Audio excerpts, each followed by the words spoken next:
The last time we, I'm sorry. Just hit the record button, man. yeah, no problem. Uh, as when we first, or what, better stated, when we second laid eyes, as I told you, I was in the midst of a move and betting on myself and getting ready to take a big swing. Yeah. Well, that has been accomplished. That has been accomplished. Tell me about your big swing. Well, the big swing was moving from my comfort zone in Hermosa Beach, California, which is located in Los Angeles County, and basically where I grew up and went to school. And after being paroled, I was like, can a villain go back home and be re-embraced, as it were? And I was, and I was wholeheartedly. Friends who knew of the tragedy that occurred were at times reluctant, but they saw not only my old self that they knew when we were in grade school and high school, and ripping and running and playing football and surfing and diving and doing all that thing, but they saw a more contemplative, more retrospective person, and they embraced that. And not all forget, but overwhelmingly I was forgiven, and that was the catalyst to let me to start dreaming another dream. So you needed that forgiveness from the community, it sounded like. Yeah, being the only brother in a predominantly white area, we won't even go with neighborhood, in a white area. When my family got to the South Bay, Hermosa Beach, we were the only family of color in a 5-mile radius. Wow. We were the first, you know what I mean? Wow. It wasn't until you got, and I know geographically some of your listeners won't know this, but until you got to Inglewood or Gardena, you didn't see another person of color. Wow. And I'm talking from Japanese, at that particular time, the Japanese were the Asians of the community. There were, you had a few Paisa brothers, and then you had a few South Side families, Mexican families, but there was not a whole lot, man.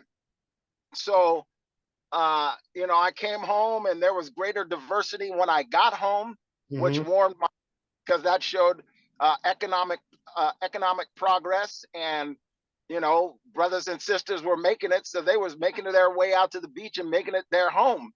So that warmed my heart. And then what I do as I put my heart into my food, because I know it's nutritious and it's delicious. Come back. Rewind. What'd you say? What you do is what? I put my heart into my food, and that way it is nutritious, and I know for damn sure that it is delicious. Nice. So I had a product that I was putting myself into, and the public was receiving it, and it didn't matter who you were on the spectrum of social economics. I made my food that was affordable for all and one and all. And in the South Bay, I was given the title of the South Bay Grill Master. Is this since coming out? Yes, sir. Yeah. So let's back up real quick, and because like our listeners don't know who I'm talking to, Oh, yeah, maybe you can just spend a couple minutes, tell the folks who you are, where you from, and maybe how much time you spent behind the wall and how long you've been home. Oh man, absolutely. Let it. I hear you. Let's rewind the track, right? Yeah. So good afternoon, ladies and gentlemen. My name is Anthony Michael Jefferson. My professional moniker is Chef AJ, and I am also a performing theater actor and activist. I spent 23 years in a California state prison for 187A, which is murder in the first degree. I grew up in Los Angeles County, right up against the Pacific Ocean, in a place called Hermosa Beach, California. That had to be beautiful. It was, man. It was beautiful. I'm currently writing a piece called "The Slings and Arrows from the Beach," Oh, wow. and how a black child withstands those slings and arrows, and all I could see was beauty around me. I really, really have led a blessed and charmed life. How about that, man? You say you Even in a blessed life, even though you spent 20-something years behind the wall. Yes, sir. You can still that comes from the realization. Yeah, that comes from the realization that yes, I did rent a large hole in the fabric of life, in the fabric of many lives, because if one life is taken, how many lives are affected? And that is a myriad of lives that are affected. There are children that don't get to say uncle or auntie. There are, grandchildren that don't know what it is to see that particular person go through a day-to-day, a week-to-week, a year-to-year challenges, and those challenges then become triumphs. Right. So when the atrocity, the tragedy that I caused with my ignorance, my arrogance, and my stupidity, I became a monster. Yeah. And that one selfish act, I have no problem saying that I was a monster, but because of the blessings of other people, because of the forethought of other people, and I'm talking about people I don't know, as you very well know, there are people out there that are praying for men and women who have been incarcerated. Absolutely. Whether just, and mine was just. I took mine to the box. I knew what my civic rights were. I knew what it was once I was Mirandized, and I exercised my rights all the way up until that gavel fell on February of 1992, and the Honorable Jane Anderson sentenced me to 25 years to life. And in my mind, when that gavel slammed on that wood piece that sat on the honorable judge's desk, yeah, it told me to shut up. And because my mind, the mind races when you're facing at that, the flight or fight syndrome comes into full effect. Yeah, when there's all kinds of adrenaline running through your body. There's, you take a look over your shoulder, like, is this the last time I am going to see whomever it is that was in the courtroom for you? Those people who spoke for you. Is this the last time I am going to hear anybody speak against me? Right, because that's like a death sentence that you got. It's almost like a death sentence. Yes, sir. You're right. I won't romanticize it in one iota. You are absolutely right in that aspect. But my mind screamed, "Shut up" to me, and that was the weirdest thing to me, because my mind said, "Shut up and listen intently, because something is going to be said that you're going that one mustard seed." You know what I'm saying?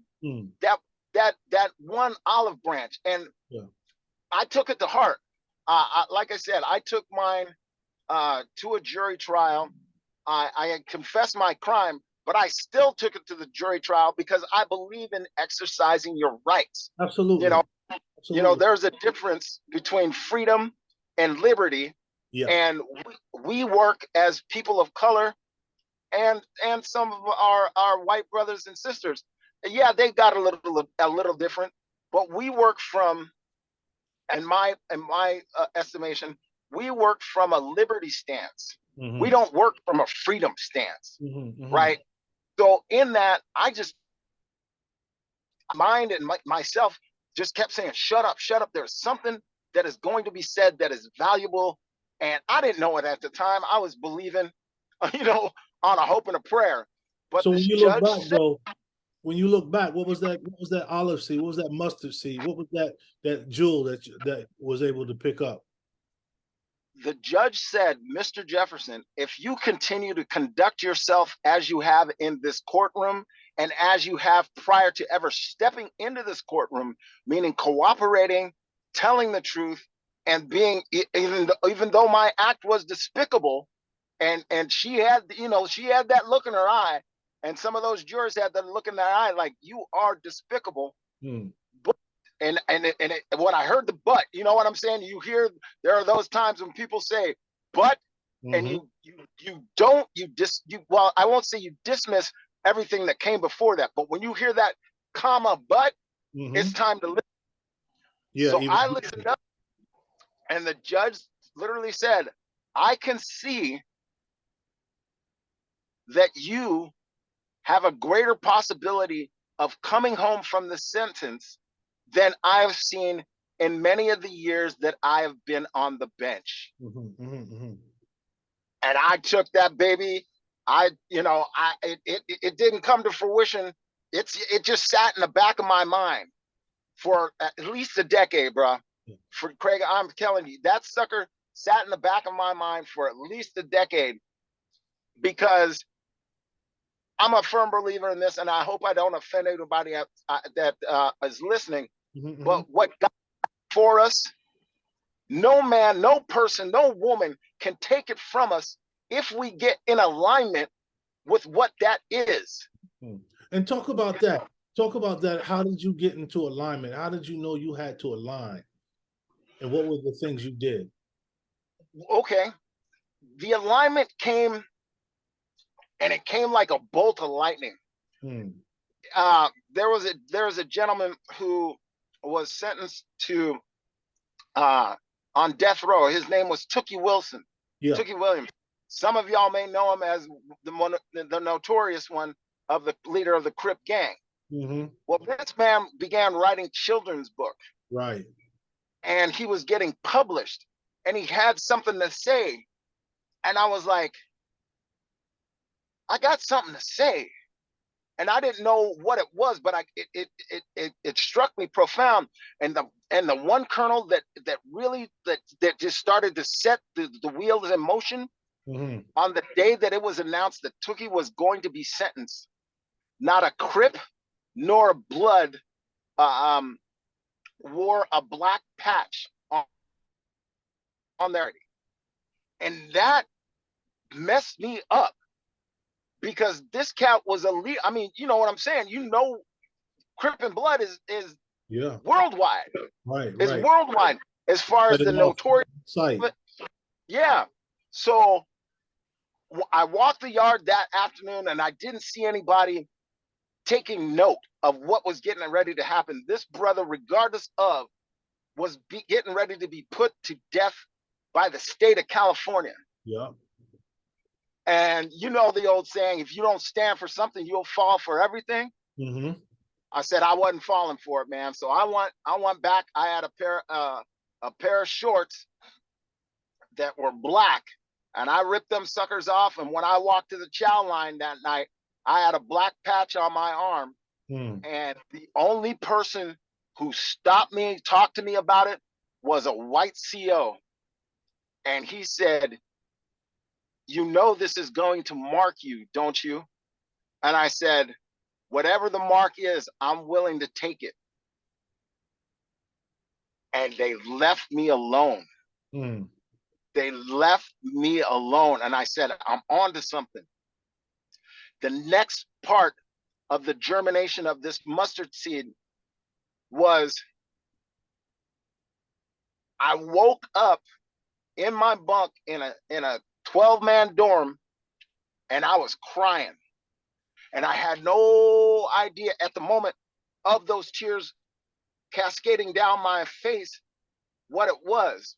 And I was crying for forgiveness of self, because I had not, up until that point, I had not forgiven myself. And I wonder if any of the other cats that were around me had ever shed those tears about it, right? That's powerful, bro. That's so important. So it was the thing with Tookie. About a week later, I started crying and asking forgiveness. I was asking myself, hey, bro, you got to forgive yourself if you are going to go anywhere. That's Whether, right. I was like, okay, if I got to do the rest of my life in this chain, in this ball, I'm not going to be my own ball and chain. So I got on my knees, and I didn't ask a higher power. I literally just started talking to me, bro. You gotta forgive yourself. This is not really who you are. Although it is what it is right now marked you, but this ain't who you are. Yeah, yeah. And I told myself, look, monster, you are gone. The real me, please come for light so that I can get on with doing right by whoever. And it was by right whoever. Essay, blood, crip, Sereno, whatever. Right. If I could help you, you was gonna get my help. Right. And it didn't matter. Yeah, and a brother gotta hustle. I'm not going to You gotta eat. yeah, I'm not gonna discredit the game. Right. But So yo, if I back up, man, real quick, because I don't want to get too far. You said something really heavy though, man. You're yeah. like, I got down on my knees and I start talking to self. Yes, sir. I think that's so profound because so many people are looking outside of themselves for symbols and signs that could help them find direction. When we are endowed, we were born with that insight, with that power, with that grace, and the God we're looking for is right inside of us. And so that's just very powerful. I wanted to uplift that point, man, so that it yes, sir. pass by. Well, speak to that because and you see the cats where we're from. We're looking objectively at everybody. We're looking at and I just said I'm not scheming. I'm gonna put it forth out there. If you got a 115, come see me. If and it was, and I was a lieutenant's captain. I mean, I was a lieutenant's clerk. Yeah. So I was come see me. Come see me. I know this thing inside and out. Come see me. Brother, I started going to the law library, cracking open books about divorce. I got three cats, they're divorces. Come see me. Let me help. If you can't write, let's piece it together. I can write. These are the gifts that my parents instilled upon me as far as my education. Yeah, so and I tapped into that. That was the third piece. Helping in service of others. Yeah. Regardless, big bruh, regardless of who they were, regardless of where they were from, regardless of what they could put in my pocket, regardless of what they couldn't put in my pocket. I was building up my cachet for when it was time to speak to those people in that BPH Board of Prison Term hearing.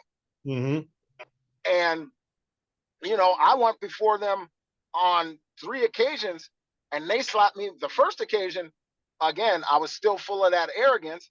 The brother asked me, "What do you attribute this tragic accident happening?" And I said, "First of all, sir, it was not an accident." And that was the good part, right? But here came the arrogant, ignorant self. I said, "Sir, have you ever read Of Mice and Men?" Right? And he said, yes, I have. And I blame it on the tragedies of mice and men. Do you know that the brother was sitting across the executive board member, literally said, "Thank you. We've had enough today. We're going to give you a 7 years. Come back in 7 years when you got it figured out." Oh, wow. Ooh. Talking about a 2-piece with some biscuits. Talk about a smooth. Yeah. Commissioner hadn't said nothing. Damn. He just smooth, just bing bing. You take How did you recover from that, man? How did you recover from something like that? Do better. You, after how many years did you go see him for the first time? It was 7 years. But I'm saying, how much time did you do up before you went to the parole board?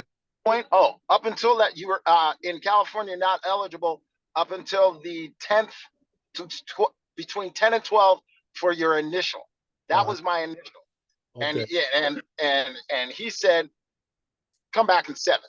Wow. The next commissioner, I was getting it right, but they weren't certain, right? And I guess I wasn't certain in my conviction of a brother got to work his way out of here. And that's when it dawned on me. The second time when they hit me with the 5, I said, oh, they want to see some work.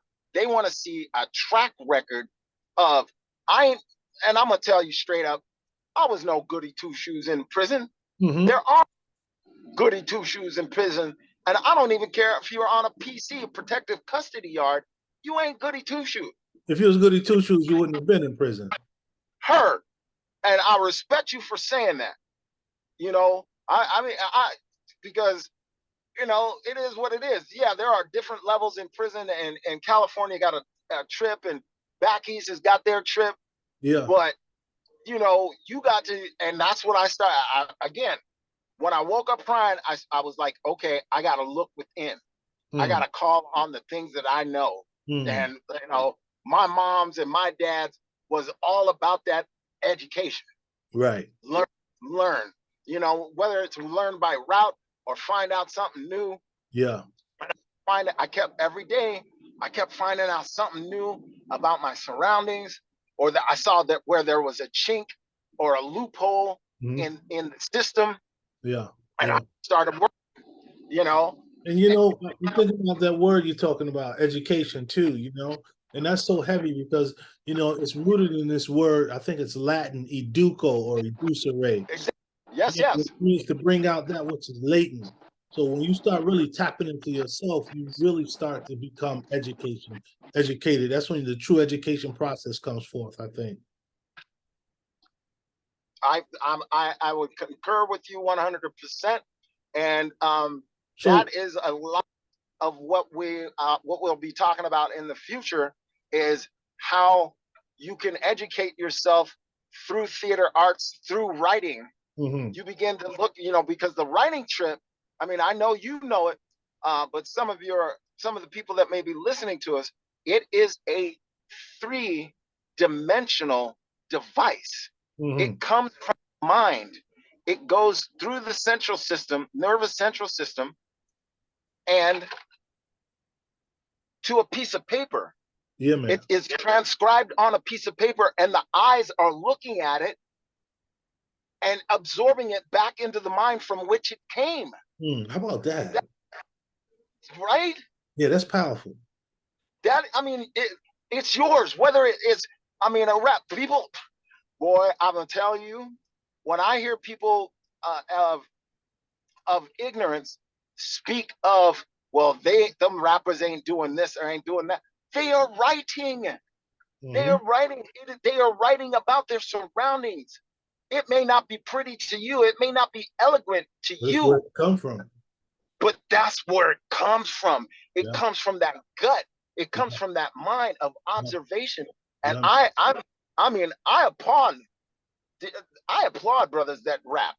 I applaud that rap. I applaud children that rap and do poetry, because it comes from an inner source, a higher source that we were talking about, that is ours.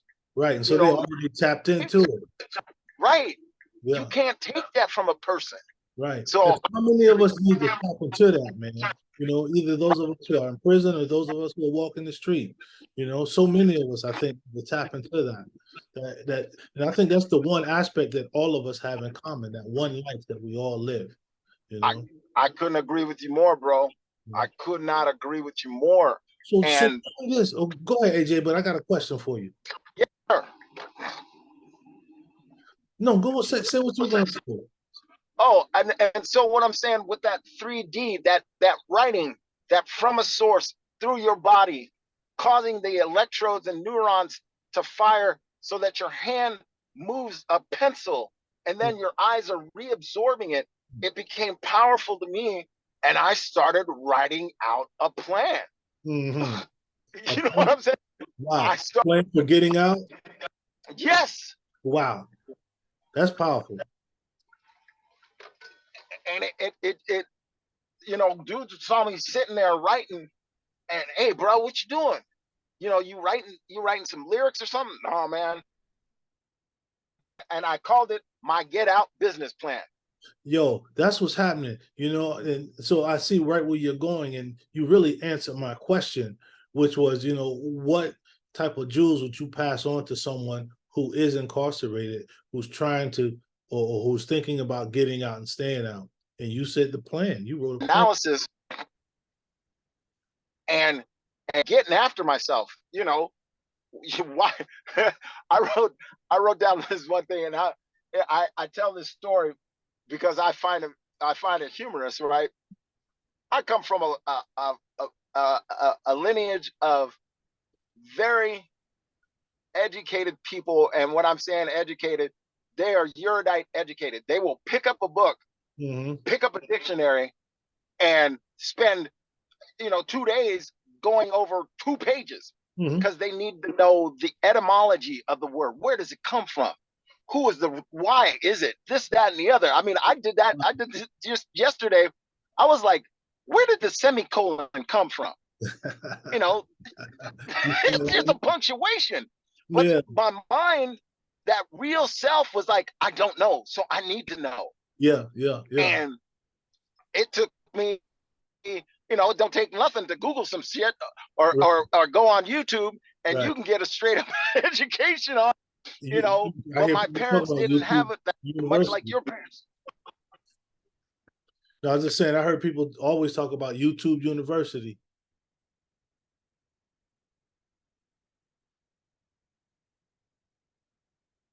Did I lose you?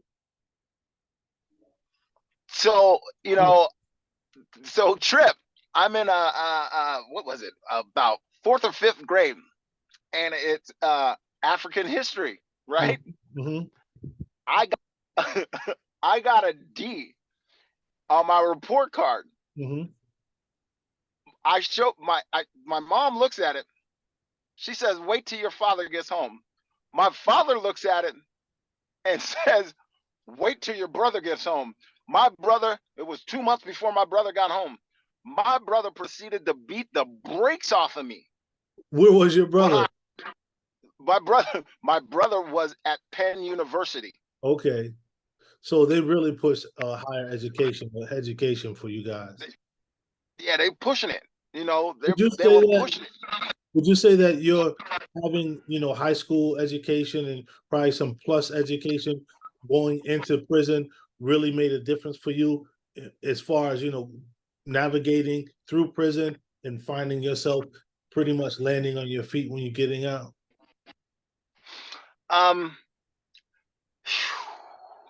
I would say it played percent, because I got that real 75% on that getting out. Okay. But I got that real education, that real against brothers, that real navigating the social pitfalls that can be prison. Because in my opinion, everybody is an actor in prison. Yeah. And some of us are in touch with our actor, and some of us are putting on an eminent front. That Absolutely. That Billy Badass that's selling them wolf tickets, once he finds that somebody is willing to punch that ticket, you find out he ain't all that in a bag of chips. That's right. And I ran into them quiet brothers. Hey, Mr. Jefferson, listen, I'm having trouble with my reading. Could you help me? And I would be like, ooh, you just slid up real quick and real smooth. And I know you need what you asked for, but you asked for it in such a humble way that I took that as power.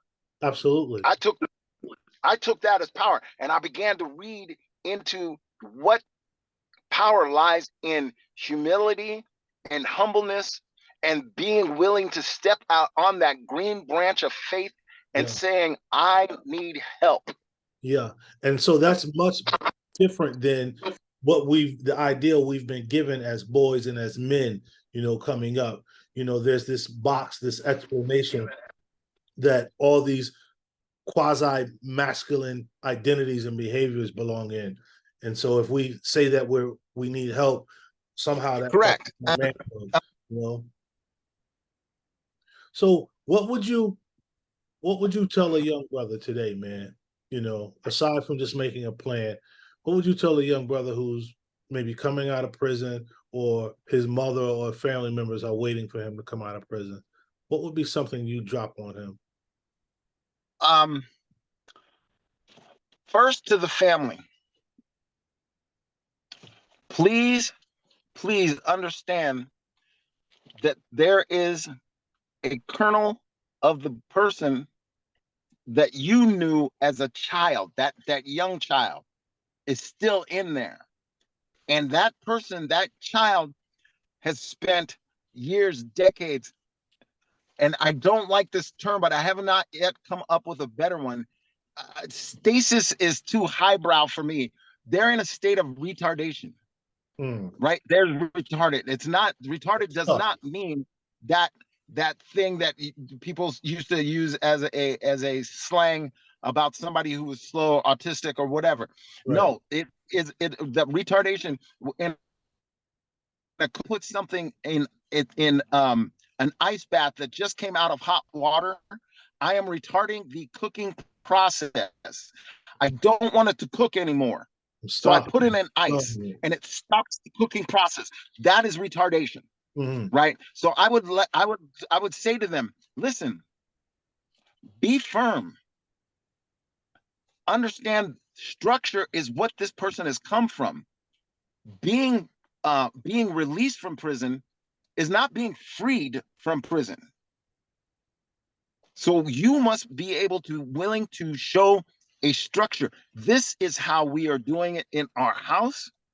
This is what we want to welcome you into. And these are the goals that we have that we think are in line with your goals. And we won't know that until we all sit down. And I'm a big proponent of this, writing that out together. So that we have a shared vision. Yeah. That we have right, and we have a contract with one another. And the contract can be deviated from, but it cannot be deviated from with sincerity and truthfulness unless we come together and say, let's rewrite the contract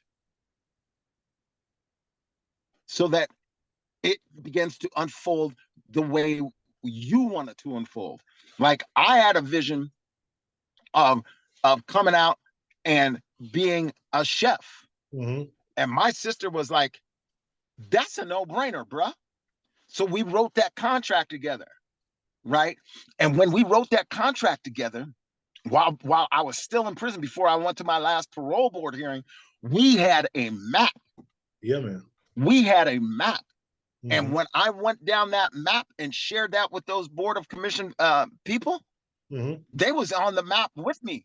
Yeah, they could see it. And when the cat and this is when I did not know, but I knew that I was going to be given a parole date, is when the deputy commissioner started talking about something about theft.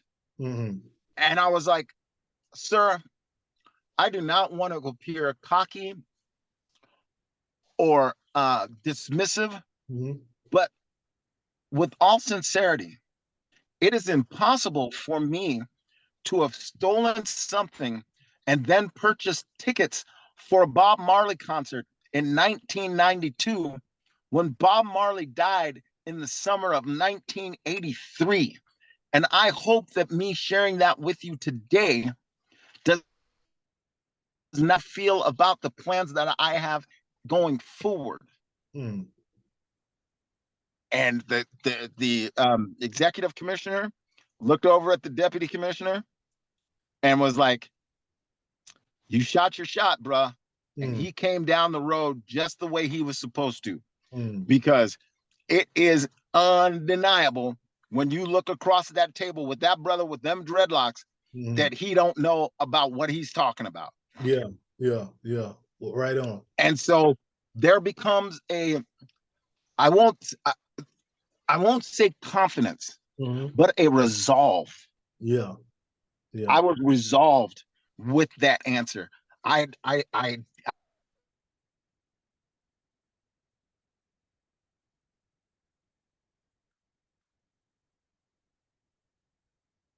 Seems like I lost you.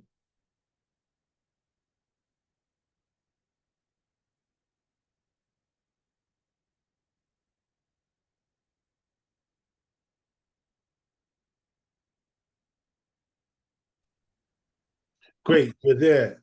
So look, man, we're running up on coming up on our last couple of minutes. We got like just about 4 minutes. Yes, sir. But one of the things I ask everyone is, if you could entitle your journey from, you start from wherever you want to start to where you are now, perhaps your time in the criminal legal system up till now, how would you entitle that, or what would be a catchphrase? The bumpy road less traveled, my brother. The bumpy road less traveled. And can you break that down? Yes, sir. Life is an undulating thing. We have our ups, we have our downs, right? And if you're on a path, you are going to run into bumps in the road, without question. But, right? Without question. But it is the road that is less traveled, and we're talking to a specific audience, right? That have been formerly incarcerated people, or people who know somebody who has been impacted. That is the bumpy road. The road back is the bumpy road less traveled, right? Because there are few of us. People think, oh, they're letting people out like by boatloads. No, brother. Especially when you got that L behind your name, or double life. We are the less, right? Yeah. And the recidivation rate for us is less because we know what it was that we forfeited. I forfeited my liberty rights. Remember, again, I did not say freedom, my liberty rights. Now, in the pursuit of those liberty rights on the bumpy road, I know how to go out and get my driver's license, my social security card, because I've gone down that road before I ever got out of them gates. Dig it. I went down that road in my mind. Where is it? Do the research. That's where the people who you write the contract with. Hey, this is what I want to do. Say again, sir? No, I said, yeah. So it sounds like you were planning. And another thing I hear in your discussion is you had supports. One of the last things, Anthony, because we're out of time, is how can people reach you, or how can they see your shows or anything that you're doing, or get some of your food or whatever that may be? Oh, well, thank you very much. I'm on Instagram, and I'm soon to be on TikTok. I've reclaimed my name. It is Anthony Michael Jefferson on Instagram. I am the South Bay Grill Master on Instagram. On there, you can see the End of Isolation tour. We're getting ready to put together a single man show to illustrate, and that is going to be the title of the show, The Bumpy Road Less Traveled. There is joy, there is heartache, there is sorrow, there is our lives as men and women, and those who are in our trenches. Believe me, brothers and sisters, when I say this, there are men and women that don't look like you, but can relate to you when you speak to them from the heart, from your minds, and above all, from the spirit. Yo, man, that's dope. And with that, man, because we're coming out less than a minute, I'm going to call it a wrap. I'm going to say thank you. Yes, sir, brother. Thank you so much for your time. Thank you so much for sharing your knowledge